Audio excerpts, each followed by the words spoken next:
Estás escuchando Otros Mundos, un podcast de Fantástica.com, tu escuela online de literatura de género, ciencia ficción, fantasía y terror, con Susana Vallejo y Sergi Viciana.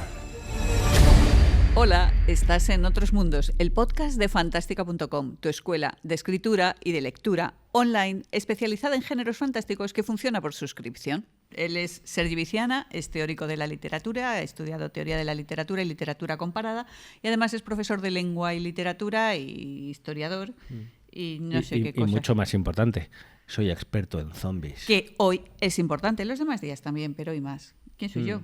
Tú eres Susana Vallejo, socia fundadora de Fantástica.com, la mejor escuela del mundo mundial, además de escritora multipremiada y multigalardonada, con una veintena ya de libros a tus espaldas. Creo que lo último que ha salido es la reedición de Madre de Dragones actualizada. Cierto. Y hoy vamos a hablar de zombies. Vamos Sí. a hablar porque nos dejamos un Otros Mundos en el que hablamos que era la primera parte de zombies y esta va a ser la segunda. Zombies de cine 2. Pero sobre Sí. todo vamos a hablar de Night of the Living Dead. La noche de los muertos vivientes, o si nos veis desde América, quizá allí lo hayan llamado, en Argentina creo que era la noche de los muertos vivos, y en otros países era solo muertos vivos, porque lo de la noche debía ser demasiado largo. Pero bueno, lo de un día Que se no le podía cambien. hablar solo de los títulos de las pelis de Romero y cómo se han ido poniendo como a la gente le parecía y estas cosas. Antes de empezar tenemos que hacerlo, lo sentimos mucho, pero lo tenemos que hacer. Tenemos que recomendaros que si os gusta escribir os paséis por fantástica.com/gratis, que ahí encontrarás gratis una masterclass, dejando tu mail, en la cual explicamos todo lo que hay que tener en cuenta si quieres escribir un libro o escribir tu primer libro también. Y dicho esto, que es el momento publicitario de mierda, con perdón, pero hay que hacerlo, pues pasamos a hablar de... Sí, bueno, y George. si os interesan los zombies y habéis llegado aquí de casualidad, pues que sepáis que tenemos previamente, hicimos otros dos podcasts sobre zombies. Uno sobre el origen literario de los zombies Que se remonta al siglo XVII, pasmaos. y otro sobre el inicio de los zombies en el cine. Que se remontan a Los también años 30. al año 24 o Sí, sí. 29, ya Pero- no me acuerdo, pero brutal también. Pero hoy ya no, hoy estamos en 1968. Ay, por cierto, me he puesto una camiseta especial. Esta es mi camiseta de matar zombies y esta es mi camiseta de hablar de zombies. Night of the Living Dead, 1968. Sí. Vamos a hablar de zombies, pero ¿por qué dan miedo los zombies? Que eso sería lo primero que deberíamos hablar. ¿Por qué, lo que deberíamos hablar? ¿Por qué nos dan miedo? Por un lado hay cuestiones de contexto. O sea, las películas aparecen en un momento, los bichos aparecen en un momento y esta película aparece en plena guerra de Vietnam. Y no hay que menoscabar la importancia de esta guerra. O sea, Vietnam, que luego hablaremos más de ello, tuvo mucha importancia para hacer que los zombies en el 68 y 69 le dieran mucho miedo a la gente. Luego profundizaremos en esa idea porque muchas veces nosotros intentamos hacer que penséis, poneros en el momento histórico. Y en el momento histórico la guerra de Vietnam para los americanos, bueno, pues luego hablaremos. ¿Vale? En otros contextos hemos tenido pues crisis económicas. La crisis de 2008 a 2012, la crisis gorda última que tuvimos, coincide con el último Bueno, boom de y los la zombies. pandemia de Last of Us, o sea, ¿Vale? perdona también. O sea, hemos Es decir, tenido grandes momentos de zombies relacionados con momentos históricos ahí importantes. Digamos que los zombies saben aprovechar cuestiones de contexto. Pero hay otros motivos más estructurales, que no dependen tanto de, uy, es que ahora ha habido un crack en la bolsa de Nueva York. Pues, por ejemplo, a mí me interesa mucho que los zombies representan la alteridad absoluta. Los zombies son el otro más otro que puede haber. Además, el otro que realmente no tienes ningún tipo de escrúpulo a la hora de matarlo, que es algo que también hemos comentado en alguno de nuestros podcasts. Porque otro tipo de monstruos a lo mejor piensas, ay, pobrecico, ¿no? Pero este no, este está muerto, no tiene identidad, ha perdido la identidad. Y de alguna manera los zombies también somos nosotros. Está el miedo a serlo. O sea, A convertirte en uno de ellos, a convertirte en una de esas personas que está haciendo cola para cobrar el paro, para comprar en el supermercado, para... pensar lo que sea. un tópico, y se ve por ejemplo en The Walking Dead, es la idea de que ya estamos infectados por lo que sea que convierta a la gente en zombie y cuando te mueras, aunque sea de viejo cómodamente en tu cama, te vas a levantar como zombie. Entonces este miedo a ya ser un zombie y no saberlo es un miedo que está ahí, que no tienen otros monstruos. Y que esto entronca con lo que Tú antes mencionabas un poco de pasada con que los zombies son una metáfora vacía, que también hemos hablado en otros podcasts de esta idea.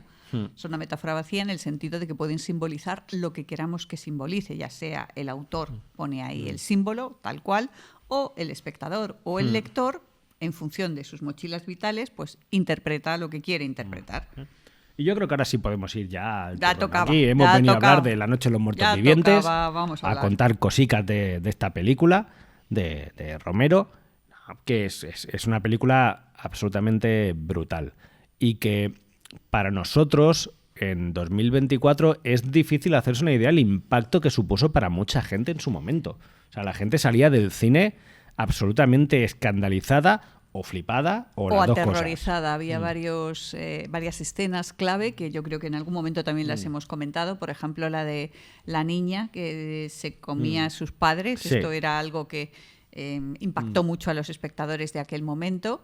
Cuando aparecen todos los zombies al final, que andan muy despacio y entre todos esos zombies se ve una mujer desnuda. Esto también impactó a los espectadores de 1968, en un momento en el que la película, que quizá luego lo diremos, no tenía el solo para mayores de 14 y 18. Y entonces el niño de 10 años o de 12 que había ido al cine con sus padres, porque era lo que se hacía en el 68, ir al cine, se ve esa peli que jiji, parece que es de Living Dead, de terror, qué divertido, se ve una señora mayor desnuda andando despacio, o sea, y a otra niña que se come a los padres, o sea, el momento de terror, tanto de los jóvenes que vieron la peli como de los adultos, y el impacto de esta peli no nos lo podemos llegar a imaginar. Tenemos pistas, por ejemplo, lo que costó y lo que recaudó, Sí. porque costó pues 114.000 euros. Dólares. Ay, perdón, sí. Sí, Los sí. euros aún no existían. 114.000 dólares. Y recaudó, solo en Estados Unidos, recaudó más de 12 millones de dólares. Es una de las películas más rentables de toda la historia. Y cuando ocurre un fenómeno de este estilo es por algo, es porque ha tocado temas sensibles. Y ahora vamos a hablar pues de esos temas Sí. sensibles y también de curiosidades que os harán gracia. Sí que hay que decir una cosa que sobre esto del dinero que es interesante, que es que, claro, uno ve, costó 114.000 dólares y recaudó 12 millones. ¿Se forraron con esto? No se forraron, porque la cagaron al inscribirla. Y la película... Porque no tenían experiencia, Sí. esto tampoco lo hemos Bueno, dicho. luego- O sea, ahora, bueno, pues Luego conocemos hablamos a de Romero, eso. pero bueno. Pues la película quedó en dominio público. Es decir, no tienen el copyright. Una de las consecuencias fue que los dos guionistas, que son Romero y John Russo, se pelearon. Claro, tuvieron un porrón de años peleados. Porque Cuando tú digo lo peleados, escribiste mal, no fuiste tú, Sí, no me sí. dijiste, no rellenaste la casilla 14. a día de hoy no está claro quién fue el que la cagó. ¿Vale? Y da igual, lo sinceramente. que sí acabó pasando es que como se pelearon, pues tuvieron que llegar a un acuerdo sobre el uso del título y el uso de las palabras. Estas peleas que estamos diciendo así en broma, pero quiere decir que hubo problemas legales, Sí. legales que llegaron a una conclusión y la conclusión es esta. Las películas que produjo John Russo, porque él no dirigió ninguna, solo las produjo, tienen en el título Living Dead. Por ejemplo, la siguiente que hizo que fue Return of the Living Dead, que es una comedia bastante mala y muy ochentera, pero que es la primera en la que sale lo de que los zombies comen cerebros. Y luego Y en cambio, las de Romero Romero. hablaba de Dead. Dawn of the Dead, Day of the Dead, Land of the Dead, Survival of the Dead. Fijaos que nosotros hablamos todo el rato cuando hablamos de las películas de Romero y de lo que inició La Noche de los Muertos Vivientes de zombies. Pero hay que recordar que en la película jamás se dice No. la película zombie, o sea, la palabra zombie, y no se habla de zombies, se habla de ghouls en todo Sí. caso. Que si recordáis en el que hicimos sobre literatura, hablamos de que son un antecedente, son una especie de necrófagos que viven en los cementerios de la mitología sumeria y tal, pero vamos, o sea, y la gente salía del cine diciendo, estos son zombies. Sí, estos son zombies. Pero no se menciona la palabra, No. que esto también pues, es curioso. ¿Eh? Decíamos que este exitazo de público, digamos, este recaudar tanto, demuestra que esta película tocó temas sensibles. Venga, vamos a ir a hablar de los temas que tocó. El primero, que ya apuntábamos antes, Vietnam. Vietnam. ¿Qué Sí, pasa? sí. La pobre gente en Estados Unidos, que sus jóvenes les mandan allí a tomar por saco a luchar a una guerra en la cual se mueren y no vuelven los cuerpos de sus hijos. No de sus puedes ir a la vecinos. tumba a llorar al cadáver de tu hijo. Pensad que llegó un momento en el que Chuck Norris hizo una peli que se llama Desapareció en combate, porque había miles y miles y miles y miles de desaparecidos en combate. y ni siquiera sabían si era un prisionero de guerra. Hubo gente que estuvo 10, 20, 30 años prisionera de guerra en Vietnam, o si eran muertos. Ha muerto en algún lugar de la jungla y nunca tendremos el cadáver. Y según el tipo de sociedad y tus costumbres y tu cultura y tus creencias, el no tener el cuerpo de la persona que quieres, pues puede suponer un trauma pues interesante e importante. Para toda esta gente que tenía algún miembro de la familia desaparecido sin el cadáver para llorarlo, ver de repente una película en la que los muertos vuelven para comerse a los vivos, de alguna manera estaba tocando una fibra sensible. Era como decir, papá, me dejaste ir a morir a la otra punta del planeta. Ni siquiera me has dado un entierro en condiciones.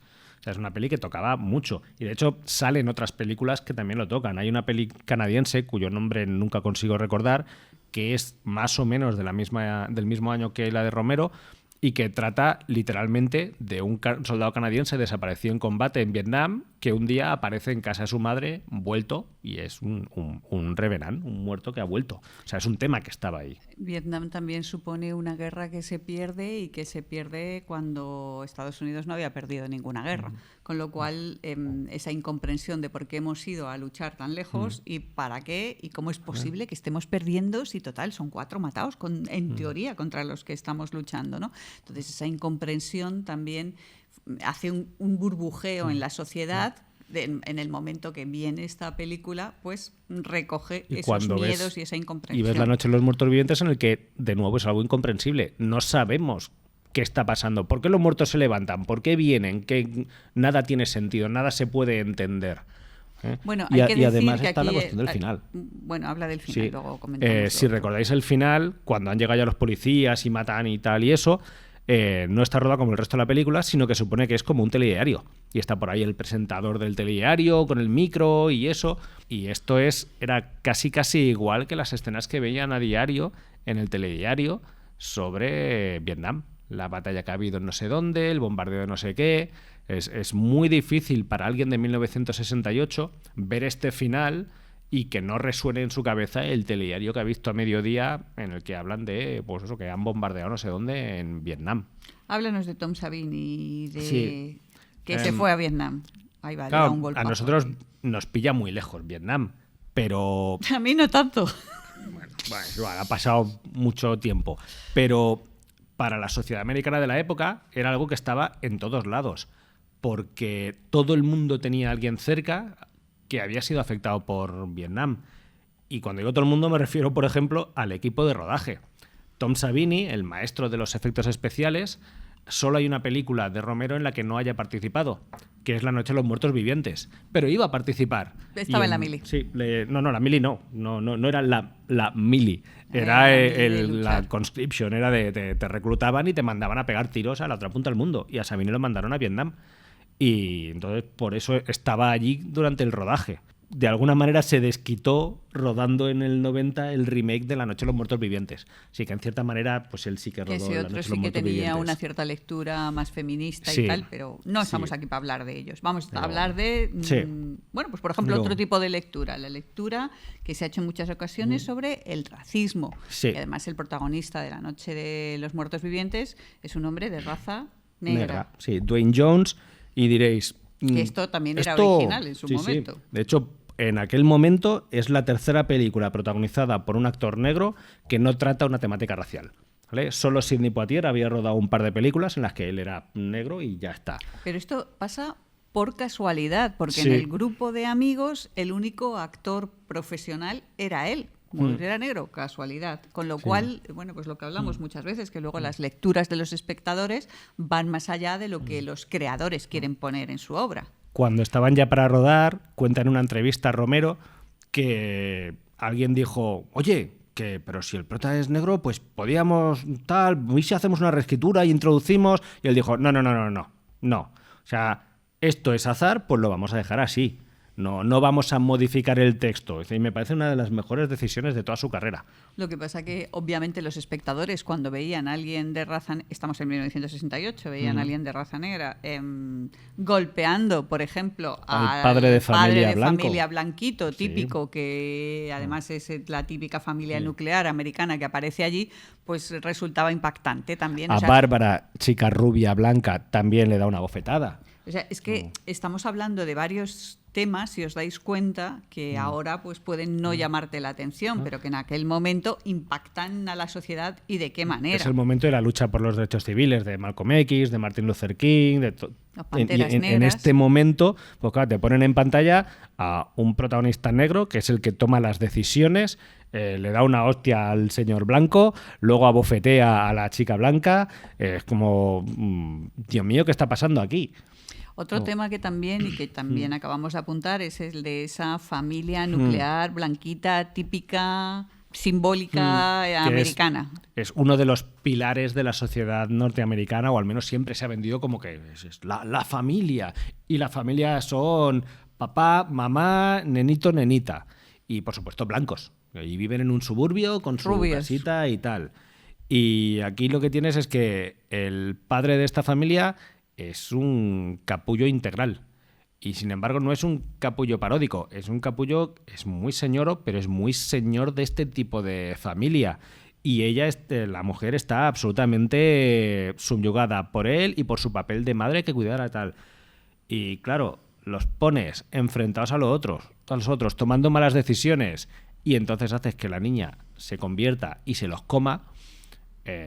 Es muy difícil no leer esto en 1968 como una crítica a la institución de la familia tradicional y como norteamericana. La familia se intenta refugiar y se encierra en un lugar, bueno, precisamente eso, cerrado, con unas imágenes que ahora además nos parecen icónicas y cuando hablamos de zombies nos viene a la cabeza y es un tropo que se repite de todas las maneras, pues esos tablones en las ventanas y en las puertas y los sótanos, pues es la primera vez que aparece y esa familia intentando protegerse y encerrarse del exterior. Si recordáis, todos se refugian en la casa y lo que esta familia y sobre todo el padre de familia quieren es encerrarse en el sótano, cerrar la puerta, que el protagonista les dice no, porque ahí no tenemos ninguna vía de escape, tenemos que quedarnos aquí, que a unas malas se puede salir por otro lado. Y los otros, pues pues me encierro aquí y no les dejan entrar ni les permiten refugiarse.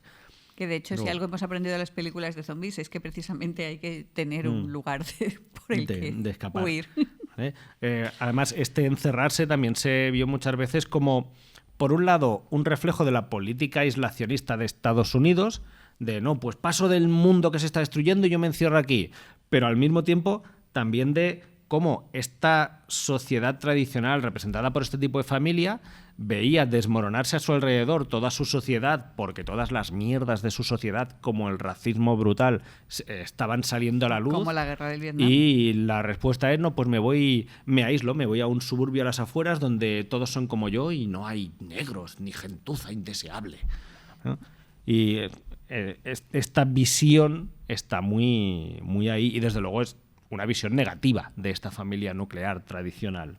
Y en relación con eso, ya de paso se critica todos los WASPs, los White Anglo-Saxon Protestant y todo el American Way of Life, porque de alguna manera se está mostrando que todo ese sueño americano tiene los pies de barro, que se sostiene sobre... Pero también es una crítica hacia el Estado y hacia el gobierno y hacia los poderes fácticos, porque ese final es el final, que además es otro de estos puntos impactantes para los espectadores del momento, que lo destripamos un poquito, sí, efectivamente. Bueno, ya han tenido tiempo de ver la película.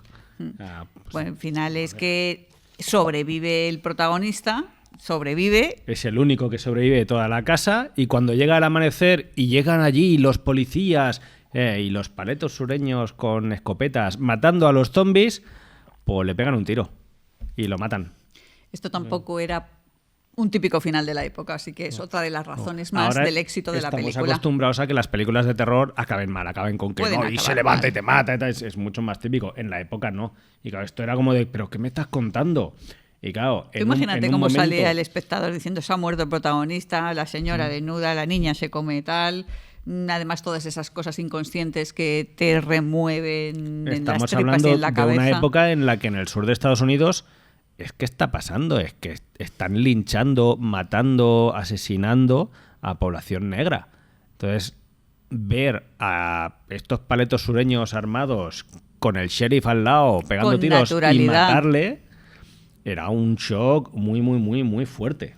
Otra de las cosas que aparecen en la película y que también tenemos que comentar es el tipo de zombies, que claro, ahora podemos hablar de zombies lentos, que nos criticaron mucho. Tenemos un canal de TikTok también en fantástica.com y nos criticaron mucho cuando hablábamos de Last of Us, Sí. que si infectado, que si zombie rápido, que si zombie lento. Nosotros hablamos de zombies en general, Sí. y que para eso tenemos un experto en zombies, que esto no Bien. lo hemos dicho, que no llegaste Sí. a hacer la tesis, O sea, pero no llegué a sí. acabarla, pero sí que la empecé y de hecho en el máster sí que el trabajo final de máster lo hice sobre narrativa de zombies y posmodernidad. O sea, probablemente tenéis ante vosotros a uno de los, o el mayor experto en zombies literarios de España. O sea, que es Y, curioso. bueno, Y los llamamos zombies. ¿Por qué? Pues Sí. porque nos da la gana y para aclararnos. por lo mismo que a los ghouls de la noche de los muertos vivientes los llamamos zombies. Y porque que sean rápidos o lentos es irrelevante. Incluso hay obras en las que se mezclan, como La invasión de los cadáveres atómicos, que hay algunos que son lentos y otros rápidos. ¿Depende de qué? De lo que le interesa al guionista en ese momento. Y cuando hablamos de lo que le interese al guionista en ese momento, nosotros como creadores y como escritores, ya que estamos en fantástica.com, deberíamos hablar de tomar este tipo de decisiones, ¿no? Voy a elegir ahora un zombi lento o un monstruo o algo que se mueve lentamente porque consigo un tipo de efecto inquietante y un tipo de sensación que es totalmente distinta a la de si elijo un zombi rápido.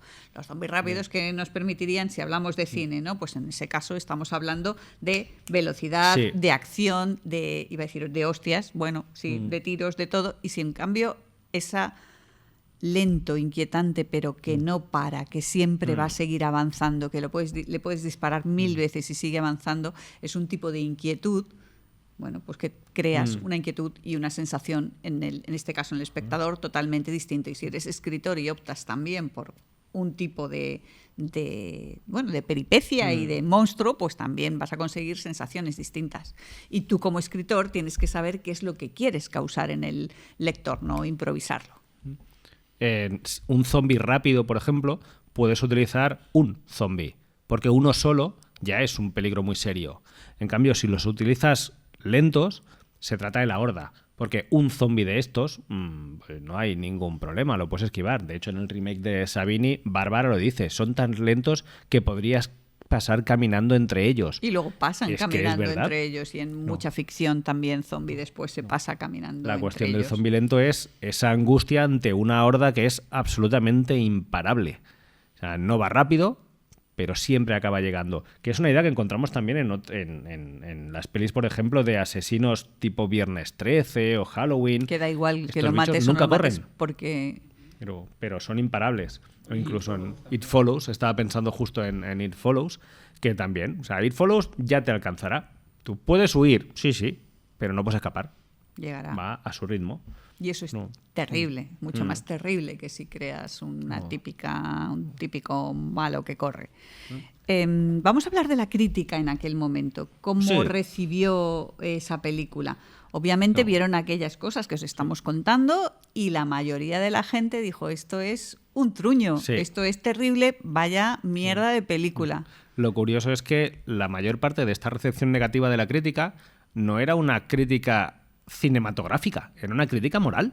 No estaban diciendo es una mala película porque la fotografía es muy mala, porque no tenían dinero y Porque hay cuesta una ver, mala o interpretación, tal. porque no son muy No. profesionales. Criticaban que era blasfema, que era inmoral, que era aberrante, que había mucha sangre, que si la niña comiéndose a su madre. Claro, porque no hemos hablado del gorismo. La Sí, escena sí. gore también era importante. Es decir, que la crítica negativa fue casi unánime, o sea, fue de entrada, recibió palos por todos lados. Sí que es interesante el casi, porque sí que hubo un crítico que dijo que nos encontramos hasta con el nacimiento de un clásico. Y es alguien que sí supo ver, el único que supo ver que se encontraban con una película que iniciaba algo. Sí, esto era Rex Reed, que era un crítico especializado, de hecho, en terror y en serie B y estas cosas. y escribió una crítica diciendo: si quieren saber qué hace que una película de serie B se convierta en un clásico, vean La noche de los muertos vivientes. También es verdad que aunque hubo ese montón de críticas negativas, en muy poco tiempo hubo un reconocimiento y de repente se puso hasta en el MoMA, por ejemplo. No tardó ni 2 años en que la exhibieran en el MoMA, lo cual era como el reconocimiento oficial. O sea que sí que la crítica en un primer momento pues no la aceptó, pero luego se dieron cuenta de que aquello, bueno, pues tocaba y efectivamente era un clásico de su tiempo. Lo interesante es que hay toda una serie de gente que en ese momento no podían hablar, no tenían voz ni nada, pero que 10, 15, 20 años después sí, y que unánimemente han dicho que están marcados por esta película. Y que esa película fue la que hizo que después se dedicasen a hacer el tipo de cine que hicieron. Tipo, por ejemplo... Wes Craven, por ejemplo, explica también en una entrevista que decidió hacer La última casa a la izquierda después de ver La noche de los muertos vivientes, porque dijo, vale, ahora puedo hacerla, ahora sé que hay gente dispuesta a ver esto y no voy a ser el único que haga estas cosas.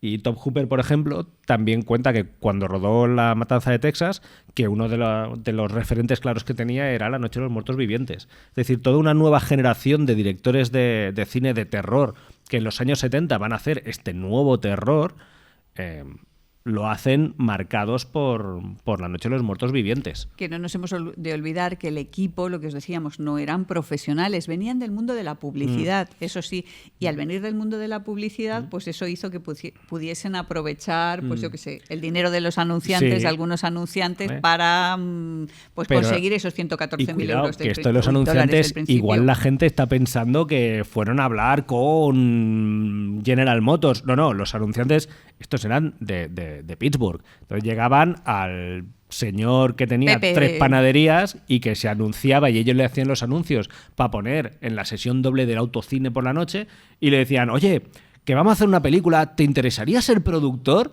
Y pues toma Pepe, $50, anda a ver qué haces. Es decir, que son...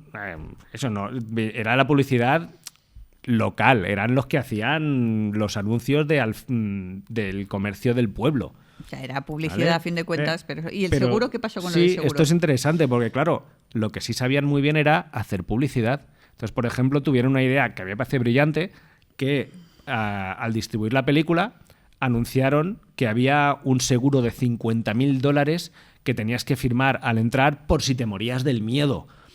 Obviamente no había ningún seguro de esto ni nada, porque quién se iba a morir viendo la película. Aunque sí hubo gente que vomitó. Esto sí se sabe porque, claro, es que... Era muy impresionante para la época. Visto. Pero, claro, es una idea buenísima. Y también, que claro, eran un grupito de amigos de Pittsburgh, no hay estrellas.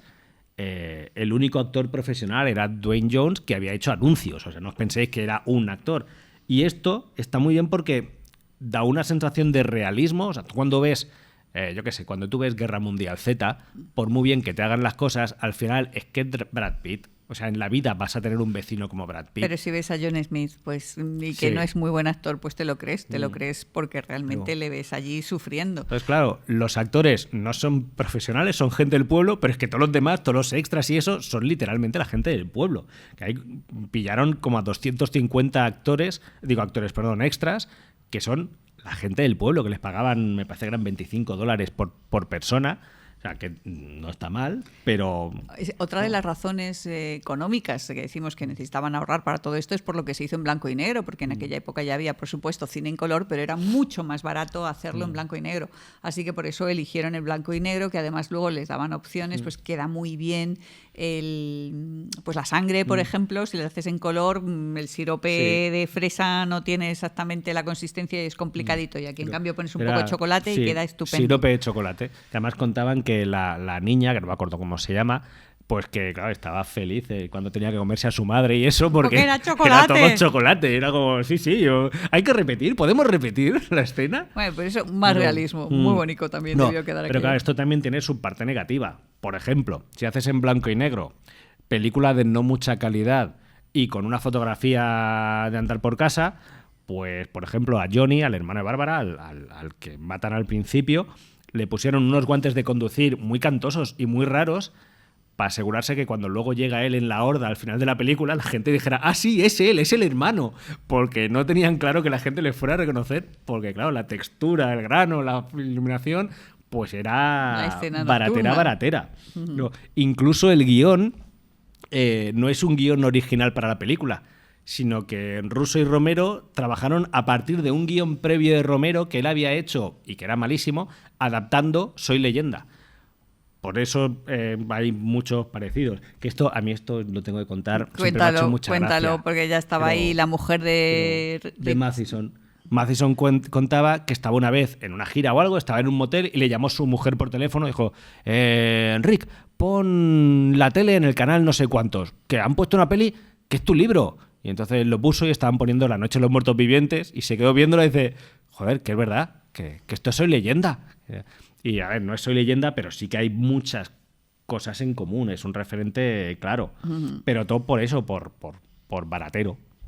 Otra cosa también curiosa que también hay que comentar son, que lo hemos comentado cuando hablábamos de los ghouls y no se mencionaba la palabra zombie, que no hay una explicación a los zombies, no la había en el guión original porque no querían darla, y ahí sí que como creadores es importante, o sea, no necesitas explicarlo todo, porque lo importante no es la causa de que haya de repente zombies, sino lo que importa es la historia de los supervivientes, de lo que hacen, de lo que no hacen y de lo que les ocurre y de lo que tú quieras luego, pues si quieres simbolizar. Y sin embargo, otra vez estamos con las presiones de Hollywood, con las presiones de los distribuidores que obligaron a que hubiese algún tipo de explicación. Y Romero se tuvo que inventar algo. La distribuidora les dijo que o ponían una explicación o no les distribuían la película. Y entonces se inventaron 3 pseudo-explicaciones, ¿vale? Que es de esto de, bueno, hago como que sí, pero esto no significa nada.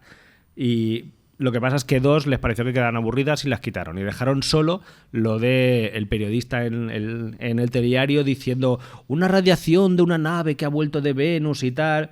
Que esto no explicar nada. Esto es el equivalente científico a lo hizo un mago. Como ha venido una radiación que hace que se levanten los muertos. Wobbly, porque da igual realmente. Para terminar, vamos a ir terminando, y para terminar vamos a empezar un poco por el principio, porque la última escena en rodarse fue la primera, la del cementerio, la típica. Cuando el zombie número 1, el zombie 0, mata a John.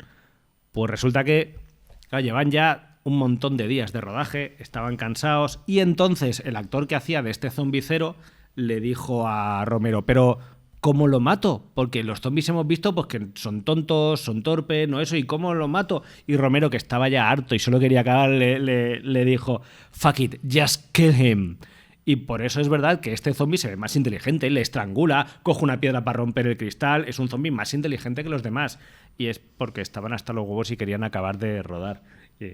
Pero salió muy bien. Así son las cosas. Para terminar, porque sí me parece interesante como creadores, igual que uno tiene que plantearse cosas antes de empezar, es interesante pensar cuál es el mensaje final que quieres dar. Tu película, cuando acabe, ¿cómo tiene que quedar? Y qué sensación tienes que dejar al lector, en este caso, después de leer. Y el final de La Noche de los Muertos Vivientes es cualquier cosa menos tranquilizadora. Es desesperanzador. Te deja horrible. Y sin embargo, es un final en el que se vuelve a la normalidad. Llega la policía y mata a los zombies y volvemos a lo normal.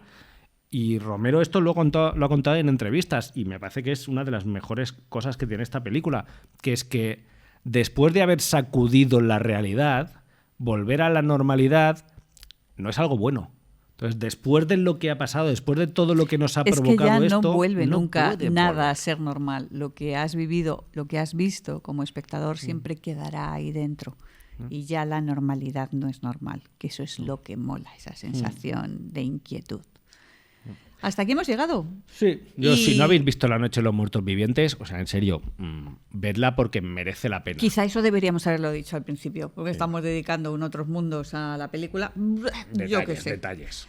¿Quiénes somos? Somos fantástica.com. Sí. Fantástica con PH. La mejor escuela de escritura del mundo mundial, especializada en género y que funciona por suscripción. Online. Además de la única, pero la mejor. Por supuesto. Fantástica.com, si te pasas por fantástica.com /gratis, ahí te encontrarás una masterclass en la que, dejando tu mail, pues te encontrarás con una masterclass en la que nosotros te explicamos todo lo que tienes que saber si quieres escribir un libro, cosas de ese estilo y herramientas más concretas, porque esto pues estamos hablando en realidad de La Noche de los Muertos Vivientes. Y hasta aquí hemos llegado, caballero. Sí, yo creo que lo podemos dejar aquí. Adiós.